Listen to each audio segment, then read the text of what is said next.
Las principales ideas de mi ponencia y lo que pretendo señalar, ¿no?, y que al menos la gente que asista o los alumnos que asistan recuerden, es que dentro del colectivo, como antes se decía, ¿no?, dentro del colectivo del autismo o de los trastornos del neurodesarrollo, hay un conjunto de comorbilidades muy extensas, un colectivo muy heterogéneo, cada vez más heterogéneo, y las comorbilidades, en mi caso, se centran específicamente en los problemas de salud mental añadidos, ¿no? Pongamos, por ejemplo, que yo soy una persona con autismo, ¿sí? Que tengo además discapacidad intelectual, ¿sí?, y que además tengo una enfermedad mental que casi nunca va a ser diagnosticada, casi nunca va a ser vista, pero que suele manifestarse en forma de alteraciones de la conducta. Lo que se va a ver es la alteración de la conducta, no se va a ver mi condición de autismo, no se va a ver mi condición de discapacidad, se verá una alteración de la conducta. Y lo que hacemos la mayoría de médicos, yo soy psiquiatra, lo que hacemos la mayoría de médicos muchas veces por muchas presiones es dar una respuesta inmediata a esa situación, básicamente con fármacos, con psicofármacos. ¿Qué es lo que sabemos?, ¿no? Y empiezo por ahí, ¿no?, por el final, que casi el 70% o más de personas en esas tres condiciones, autismo, discapacidad intelectual y además enfermedad mental, la probabilidad de estar institucionalizado en un hospital psiquiátrico, en una unidad de agudos, una residencia para trastornos de la conducta y recibir mucho tratamiento farmacológico es altísima,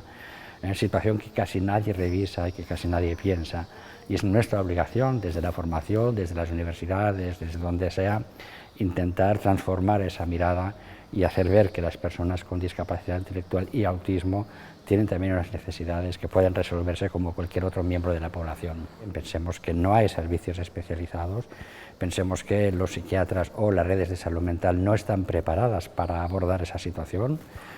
por tiempos, por ausencia de formación, porque consideran, ¿no?, que cualquier cambio conductual es la expresión, sin pensar en ello, ¿no?, la expresión directa de ser autista o de ser un retrasado mental, una persona con discapacidad intelectual, y que desde ahí se explica todo, y eso es un error, ¿no?, porque una persona puede tener una depresión, puede tener ansiedad, puede tener cualquier condición o cualquier enfermedad mental, y diría más, los datos nos apuntan a que la probabilidad de que sea así triplica lo que observamos en la población general. La cuestión no es de recibo, pues intentar verlo e intentar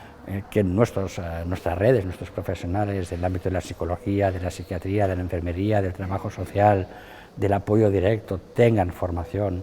para poder abordar, como mínimo identificar, ¿no?, y trabajar conjuntamente en equipo con las redes públicas de salud mental o privadas para resolver esa situación. Estamos pues muy habituados a programas de formación, universidades. Yo mismo he dirigido varios posgrados en las universidades en Cataluña, y ese es el camino a seguir, ¿no? Pero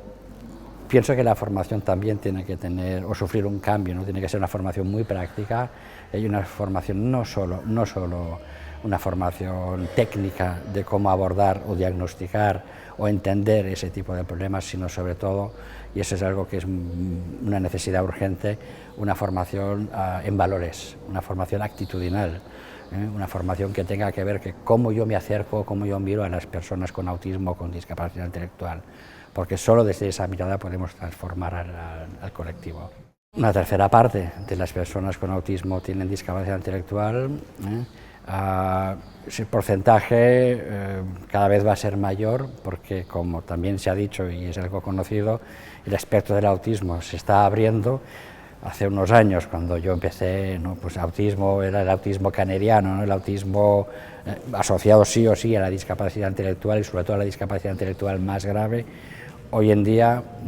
el autismo, el espectro es muy amplio, y las personas con autismo y alto funcionamiento, lo que antes llamábamos Asperger, cada vez es más reconocido, no es que cada vez sea más prevalente, sino más identificado, más reconocido, y por tanto esas personas tienen una probabilidad de sobre todo trastornos de ansiedad, sobre todo errores diagnósticos en cuanto a diagnosticarles problemas de la personalidad cuando no lo son, y sobre todo si son mujeres, lamentablemente es así, ¿no?, lo que llamamos pink TEA, ¿no?, o TEA en las mujeres, es una condición muy asociada a elevada patología mental,